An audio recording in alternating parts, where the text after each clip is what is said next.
Welcome back to A Bite from the Money Sandwich, where we provide practical and easy to understand tips and ideas on how to manage your money better, so as to let you retire with comfort and on your own terms.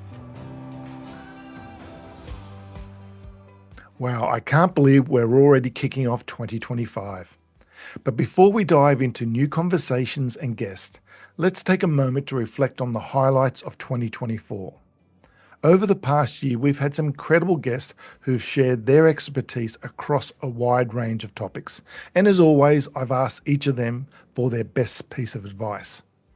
So in today's episode, we've compiled those standout moments, the lessons, the insights and wisdom, that shaped their journeys and contributed to their success. These aren't just money tips, but life advice that we can all learn from as we step into the new year.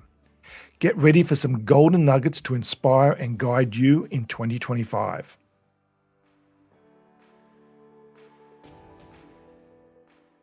To start the year, we had episode 40, where I spoke to Kian Wang, Chief Economist of Vanguard Asia Pacific.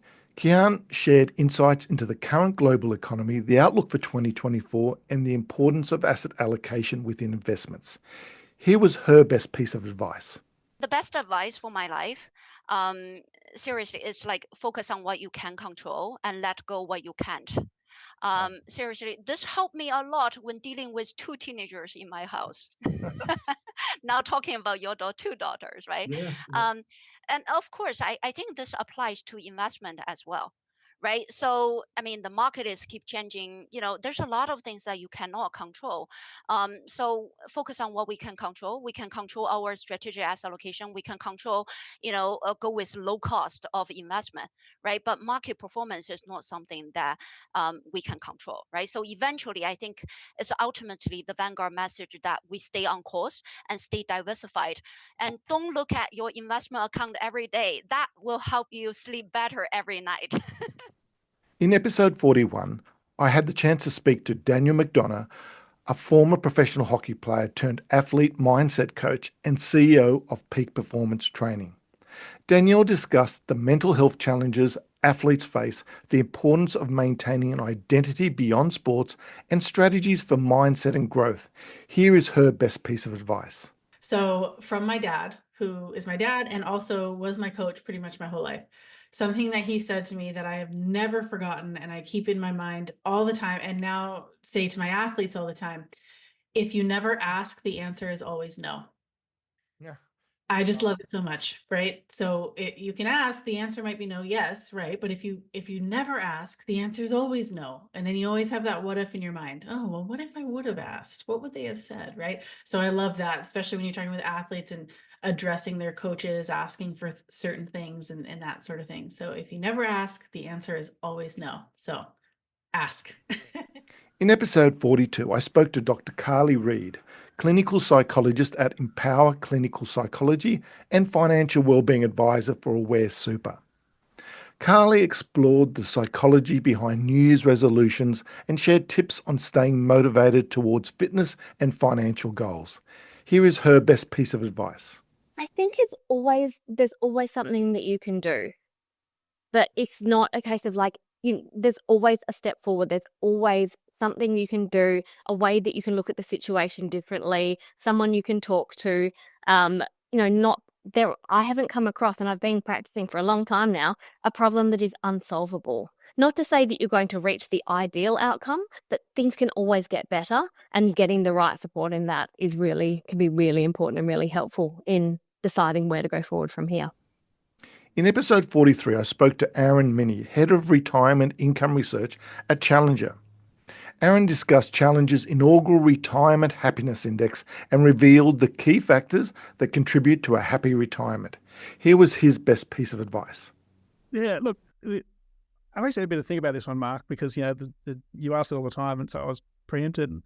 I actually reflected back. I'll give you something that came out of my high school maths teacher.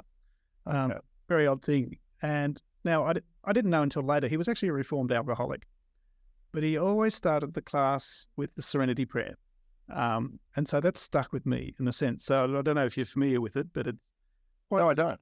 To ask for the serenity, to accept the things you cannot change, courage to change the things you can, and the wisdom to know the difference. And to me, in all aspects, whether it's sort of, personal life or work or even thinking about planning, if you're thinking about what you're doing in retirement, there's some things you can cope with, and it may be you can't do much about your physical health where it is there. Maybe you can do a little bit more. Thinking about those changes you can do. And it's that wisdom to know the difference in terms of, well, what can you do and what do you just have to deal with? And then once you get that working, I think you find the real sweet spot. In episode 44, I spoke to Jonathan Scholes, Head of Client Wealth at Findex. Jonathan highlighted the importance of early superannuation contributions, strategic retirement planning, and the value of personalised financial advice. Here is his best piece of advice. Yeah, I mentioned before that, taking a day, I think it's a really big one. And I'd encourage anyone who listen to this podcast to do that. I think you'll find it really beneficial. I think for me, I was very lucky enough to have a very strong mentor from early days. And he says something to me, which I think has stuck with me, in that it's never too late to start, but it's never too early to start as well. So I think no matter where you are in your financial journey, I think it's the best time to start is today. So don't necessarily sit on your hands and go, well, I'm 55. It's too late for me. I can't make a difference. I remember vividly a client coming in to see me at 58, and he was not in a good financial position. And he had his retirement goal in his mind of fishing and playing golf.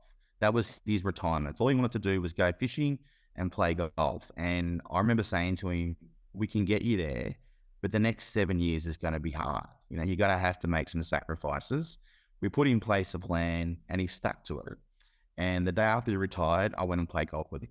Now, he was a terrible golfer, by the way, but his retirement at that point in time to him was all about those two things. It wasn't necessarily about this financial number. It was about giving him enough money to be able to do the things he wanted to do. And that, I think, is what retirement is. I think when you're talking to a client, you need to start thinking about retirement as what it looks like for you, what money allows you to do, not necessarily thinking about dollar amount. So, so anyone listening to this podcast, think about what you want your retirement to look like and be like, and then work backwards from there around, okay, how much money do I need to give myself to be able to do that? In episode 45, I had the chance to speak to Chris Noon, CEO of Carly Car Subscriptions. Chris discussed tax deductions for car usage, the benefits of electric vehicles, and the advantages of car subscription services. Here is his best piece of advice. I think the advice I got was always keep reinventing yourself. The world's changing very quickly now. You need to keep learning all the time and transitioning. The job market that I came into when I left university is very different to the job market now. The product that I'm working with now didn't exist when I was at university. So you need to be inquisitive. You need to keep upskilling yourself. You need to keep transitioning because the world doesn't stand still. You need to move with that, and you need to be slightly ahead of the curve to be successful. In episode 46, I had the chance to speak to Damien Collins, founder and managing director of Momentum Wealth and chairman of Westbridge Funds Management. Damien shared key strategies for property investing, the pros and cons of residential versus commercial properties, and the importance of diversification. Here is his best piece of advice. Mark, I'm very big on buying and holding. One of the things that I learnt when I first started in property, I used to be an accountant, and my background, I got out of that full time and was in property and was buying and investing in properties, developing, but I was selling everything. And so that was always thought, that was what I thought, well, to make a profit, you've got to sell, you've got to take your profits. And then it took me about 5 years, took me a bit of time to wise up, realize, well, hold on, I'm paying real estate agents, I'm paying the tax, capital gains tax or income tax on developments because it was income. Then I'm paying stamp duty when I get back in again. I looked at all the profits that I'd given away to those three transactional costs and going, why am I doing this? Why am I holding it? And, Warren Buffett's obviously one of the most successful investors in the world. And, it's the same in the stock market, people trading in and out, but he's been hugely successful by buying great assets, holding on to them for the long term. And I think fundamentally the same as in property. If you buy a great asset, don't worry, get caught up in the hype of what's the market doing next week, what's it going to do next year, hold for the long term. And if you do it well, you'll make substantial amounts of money to set yourself up for life. In episode 47, I spoke to Isabel Charter, CEO and co-founder of Drip Invest. Isabel explained the importance of financial education for young adults and how starting early can build a brighter financial future. Here is her best piece of advice. I'd say that is make learning your first goal. And again, start investing something that even if you say, I'm going to put $100 here and I'm okay if I lose $100 because I'm going to learn from that. Imagine you paying for a course. Imagine you paying for university or whatever it is. And it's not likely that you're going to lose 100% of it. But if you just go into that with the mindset of, I'm focusing on learning for my first experiences, I think that will remove a lot of the barriers to start. And then once you're more familiar, you can start, once you build your confidence and you build your knowledge, then you can also start ramping up the amounts and the choices and diversifying. But definitely focus on the learning. That's the first step. In episode 48, I spoke to Kate Brown, Head of Research and Insights at Compare Club. Kate discussed the complexities of health insurance for older Australians and why it's essential to review your policy regularly to optimise coverage and to save money. Here is her best piece of advice. I think I really like just get it done. I used to be a sort of all or nothing person. I'd be like, oh, I need to do this thing, but it's not perfect, and I'll do it later when I've got time.